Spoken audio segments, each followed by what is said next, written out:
teman-teman, welcome back to my YouTube channel. Oke, kali ini aku mau bahas soal lagi nih, teman-teman. Nah, di sini aku akan kasih soal sebanyak 10 ya. Soal yang aku kasih ini adalah soal-soal dari berbagai macam topik ya. Tentunya soal yang aku bikin buat persiapan khusus ya, ujian UTBK. Jadi buat kalian yang lagi prepare nih buat untuk ujian UTBK ya, nggak salah klik ya, cus ikuti video pembahasan soal dari aku. Semoga nanti setelah menonton video dari aku, kalian semua jadi makin paham ya dan makin terampil dalam menjawab soal-soal, sehingga nanti ketika ada ujian yang mirip ya, teman-teman semua bisa mengerjakannya dengan betul ya, sehingga dapat skor yang maksimal. Oke, tanpa berbasa-basi lagi, yuk ikuti video pembahasan soal dari aku. Tapi sebelum aku mulai, buat kalian yang merasa tertarik dengan channel aku, terutama dengan video-video yang aku bikin ya, boleh banget jika teman-teman semua mau memberikan subscribe ya. So pasti subscribe-nya teman-teman itu bikin aku lebih semangat bikin videonya, dan yang pasti lagi bikin channel aku lebih cepat berkembangnya. Oke, terima kasih ya buat teman-teman yang membantu channel aku berkembang ya dengan memberikan subscribe-nya. Semoga semua urusan teman-teman semua diperlancar ya, dan sukses selalu ya. Next, aku mulai ke pembahasan. Keep watching. Oke teman-teman, di sini aku akan mulai dari soal nomor 1 ya. Di sini kata soal, jika seseorang bekerja dan mendapatkan penghasilan 1 juta rupiah minggu ini, kemudian uang tersebut akan dibelanjakan di masa yang akan datang, maka hal ini sesuai dengan fungsi uang. Oke, ini bicara tentang fungsi uang, ada kata kunci di sini. Nah, dia dapat uang, dia dapat penghasilan, kemudian penghasilan itu dibelanjakan di masa yang akan datang, berarti nggak langsung dipakai kayak gitu ya teman-teman, nggak langsung ditukarkan. Yang A, alat pertukaran, salah. Di sini uangnya belum ditukarin dengan barang ya, nah makanya salah. Yang B, unit perhitungan, salah ya. Unit perhitungan itu maksudnya contoh soalnya ya, contoh kasusnya kalau misalnya kayak gini, fungsi uang untuk menunjuk harga ya, misalnya harga. Nah, harga 1 mangkok mie ayam misalnya, harga 1 mangkok mie misalnya sebesar 10.000. Nah, itu dia unit perhitungan ya. Penyimpan nilai ya, ini jawabannya ya. Nah, karena uang ini disimpan dulu kemudian digunakan untuk beli barang di masa yang akan datang, jadi dia uang ini berfungsi sebagai penyimpan nilai ya. Uangnya itu ditabung dulu baru digunakan di masa yang akan datang. Media transaksi, salah. Kalau media transaksi ini lebih tepatnya sih alat pertukaran ya. Kalau alat pertukaran atau alat transaksi, uang digunakan untuk menukarin barang dengan menukarin uang ya, uang itu dibelanjakan untuk nukarin barang kayak gitu ya. Nah, ini juga salah. Jadi yang paling tepat adalah C, berdasarkan case-nya di soal, berdasarkan kasus soal ya teman-teman. Next, aku mau masuk ke nomor 2 lagi. Nah, di sini katanya peran yang dimainkan oleh para pelaku ekonomi antara lain sebagai pengguna faktor produksi, pemilik faktor produksi, penghasil barang dan jasa, pengguna barang dan jasa, penyedia faktor produksi. Peran yang dimiliki atau dimainkan oleh rumah tangga konsumen adalah, berarti ini si rumah tangga konsumen, RTK. Nah, RTK. Nah, pengguna faktor produksi yang A katanya salah, ini RTP ya. Pemilik faktor produksi ini memang RTK, penghasil barang dan jasa ini RTP ya, rumah tangga produsen. Pengguna faktor produksi ini RTP ya, makanya salah. Penghasil barang dan jasa ini RTP juga, pengguna ini baru RTK. Pemilik faktor produksi, ya ini benar. Penghasil barang dan jasa ini salah, dia bukan menghasilkan ya, RTK itu ya. Pemilik faktor produksi benar, pengguna ya benar ya. Si rumah tangga konsumen kan dia pakai barang untuk keperluan sehari-hari ya, serta penyedia faktor produksi. Benar, jadi jawabannya D ya, pemilik faktor produksi, pengguna barang dan jasa, serta penyedia faktor produksi. Oke teman-teman, aku masuk ke soal nomor 3 ya. Di sini katanya pernyataan yang benar mengenai hubungan antara produk total TP, produk rata-rata AP, dan produk marginal MP adalah. Nah, ini teman-teman, supaya mempermudah menjawab ini ya, aku mau bikinin kurvanya dulu ya. Kurvanya bentuknya seperti ini ya. Nah, ini bentuk kurvanya ya. Ini adalah untuk yang garis di horizontal paling bawah ini untuk labor tenaga kerja. Nah, ini yang di atas ini adalah hubungan antara MP, AP, dan TP. MP, AP, dan TP. Nah, aku mau ngasih gambarnya tentang kurva TP dulu ya. Kurva TP itu naik dulu sampai mencapai maksimum di sini ya teman-teman. Kemudian dia baru turun. Nah, ini adalah kurva total produk. Nah, TP. Kemudian ini aku bagi dua ya kurvanya. Nah, aku bagi dua nih kurvanya. Nah, aku mau buat kurva MP kayak gini ya. Kurva MP itu pertama dia nanjak dulu, kemudian dia turun sampai nih teman-teman. Nah, sampai dia mencapai titik negatif ya. MP itu dia sampai mencapai titik negatif. Oke. MP ini aku kasih dua bagian ya, MP dalam keadaan positif dan dalam keadaan negatif. Dalam keadaan positif MP-nya sedang nanjak, dalam keadaan negatif MP-nya sedang turun. Ini kan MP turun nih. Nah, MP maksimum di mana? Di sini dia ya, MP max, MP di titik paling tinggi. Kemudian aku mau gambarin kurva AP ya. Nah, kurva AP itu dimulai dari sini ya, dari sini kemudian sampai titik maksimum ini. Nah, dia turun nih dia turun, tapi nggak sampai ke titik negatif. Nih AP ya. Jadi AP maksimum di mana dia? Di sini. Nah, di sini kurva AP maksimum. Nah, AP max terjadi ketika perpotongan kurva MP. Ini kan MP ya, MP ada nyusup dari belakang ini, dia memotong kurva AP di titik paling tingginya, itu AP maksimum. Nah, AP ini aku kasih dua lahan ya. AP positif ketika AP-nya nanjak, ini AP positif. Kemudian AP negatif ketika AP-nya turun, ini AP turun ya. Oke, nah sekarang aku mau ke option. MP besar AP ketika kemiringan kurva AP negatif katanya. Nah, AP negatif kan ini dia ketika dia turun. Ini AP negatif. Apakah benar MP besar dari AP? Nah, MP mana? MP. Nah, MP ini ya, ini yang di bawah ini kan MP nih teman-teman ya. Ini MP ya. MP. Nah, ini AP. AP di atas, MP di bawah. Berarti harusnya MP lebih kecil dari AP ya. AP-nya tinggi nih di atas, makanya salah. Yang B, MP kecil AP ketika kemiringan kurva MP positif. Nah, MP positif di mana? Ini kan MP nih, garis MP nih. Ini MP. Nah, MP positif ketika dia nanjak. Ini dia MP positif. MP positif katanya MP besar AP. Nah, MP kecil AP. Apakah benar nih MP kecil AP? MP garisnya nih yang di atas ini saat dia nanjak. Ini AP. Berarti besar MP dari AP ya, makanya salah. Yang C, AP mencapai maksimum pada saat yang sama TP mencapai minimum. Nah, AP maksimum di mana? Di sini. Nah, di sini. Kemudian pada saat yang sama TP mencapai minimum. Nah, salah juga ya teman-teman. Pertama AP dulu ya. AP dulu baru TP ya, baru TP. Jadi salah juga yang C itu ya. Nah, yang D, MP sama dengan AP ketika AP max. Nah, ini dia ya, AP maksimum di sini. Ini kan garis MP nih. AP di titik tertinggi di sini, di titik yang aku kasih bulat hitam ini AP max. Kapan terjadi AP max? Ketika MP sama dengan AP. Nah, MP mana garisnya? Ini MP ya, MP memotong dari belakang. Kemudian memotong kurva AP di titik paling tinggi. Itu namanya MP sama dengan AP. Nah, MP sama dengan AP. AP pada saat keadaan maksimum, MP sama dengan AP. Kayak gitu ya. Jadi jawaban yang tepatnya adalah delta D. Next, nomor 4.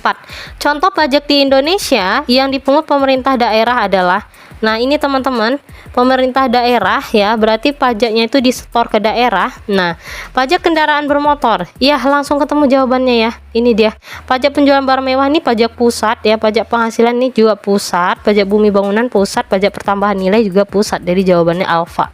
Nomor 5, di sini katanya, nah, dalam sistem ekonomi pasar dikenal beberapa masalah pokok dalam mengelola perekonomian. Masalah pokok yang terkait dengan persoalan efisiensi. Nah, ini terkait dengan masalah efisiensi. Teman-teman tahu ya, efisiensi itu artinya meminimalisir biaya-biaya. Nah, apa jawabannya ini?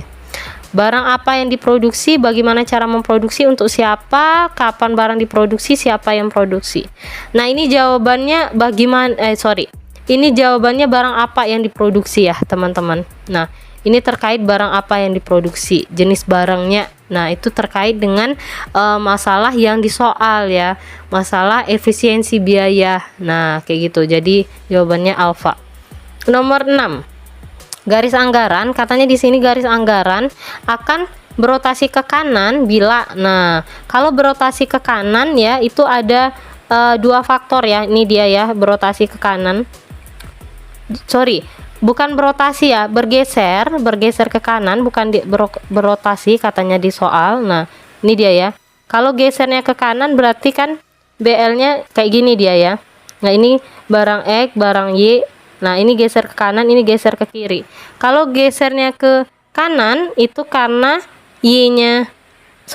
pendapatan masyarakat naik atau harga barang P.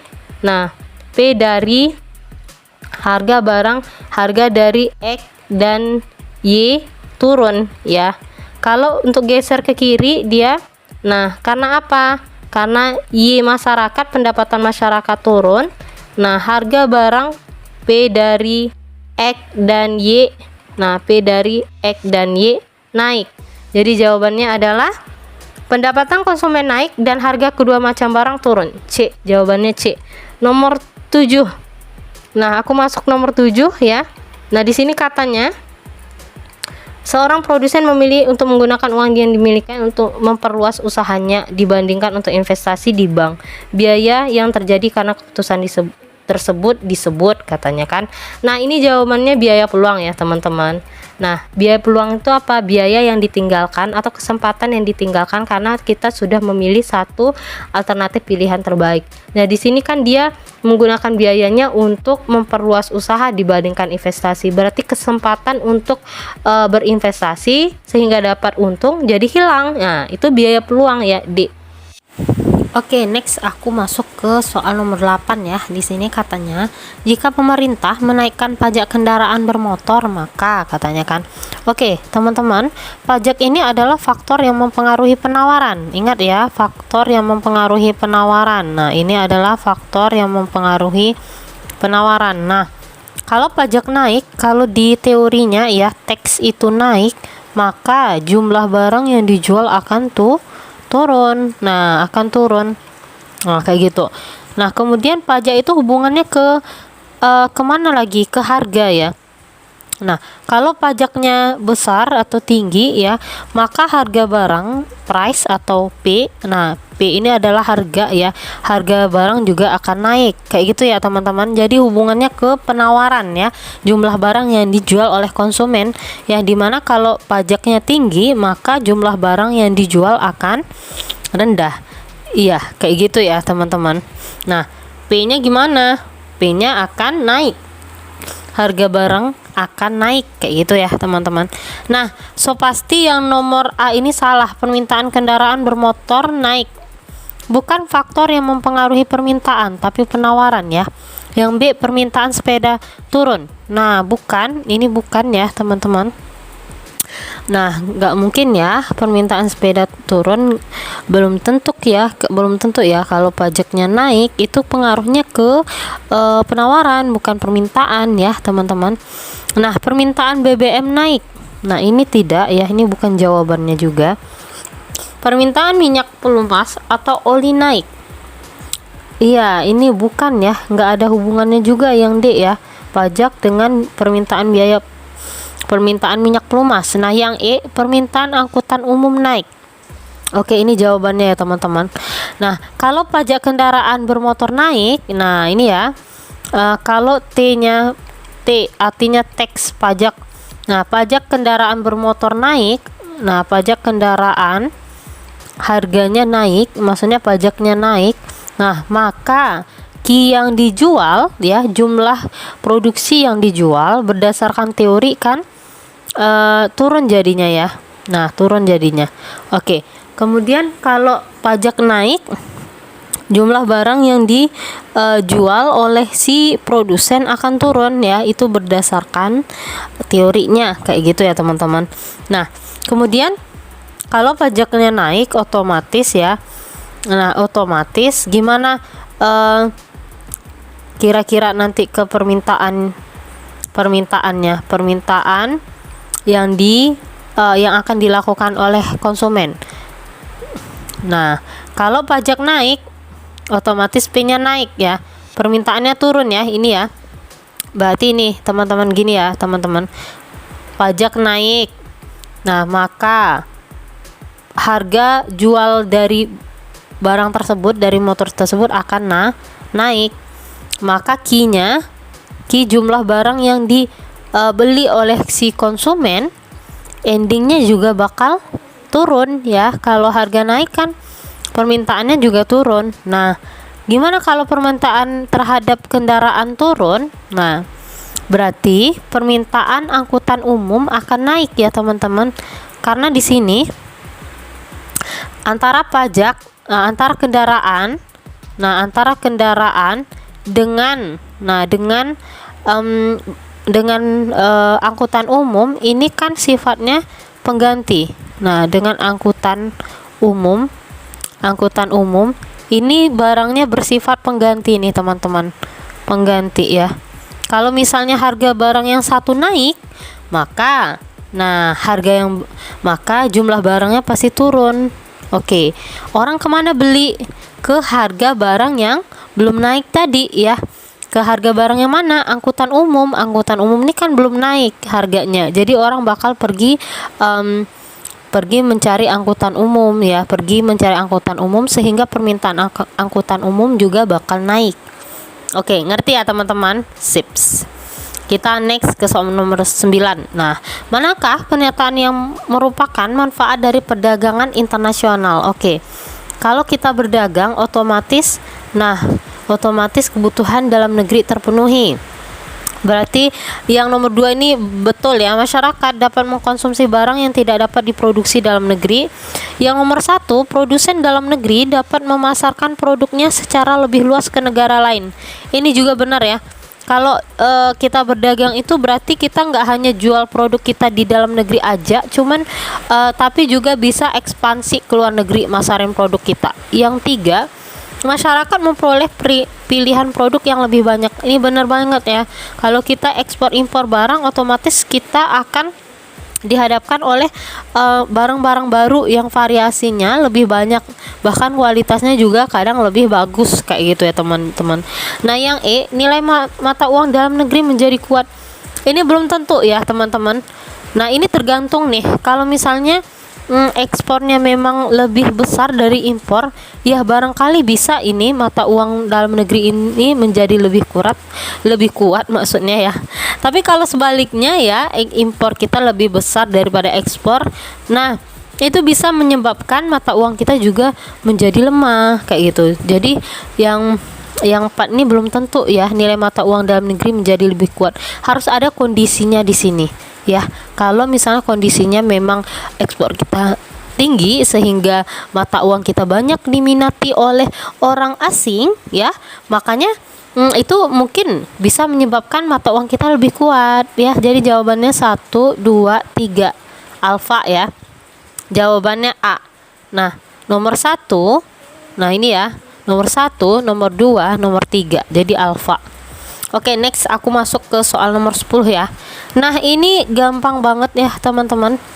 Ini juga soal-soal yang sering masuk juga ya. Di sini katanya, kegiatan produksi dari kulit untuk menghasilkan tas dan sepatu dapat digolongkan sebagai kegiatan peningkatan nilai guna apa ya.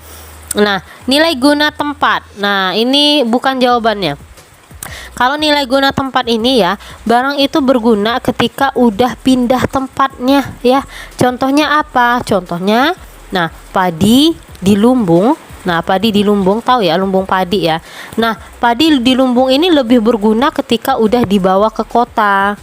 Nah, ketika udah dibawa ke kota. Kenapa berguna di kota? Karena kalau di kota kan udah bisa dijual berasnya, udah bisa dikonsumsi oleh masyarakat, udah bisa diolah menjadi barangkali menjadi nasi kayak gitu, atau kayak ada yang jual ampera kan ada pakai nasinya tuh. Nah, kayak gitu ya teman-teman. Jadi barang itu lebih berguna kalau udah pindah tempatnya.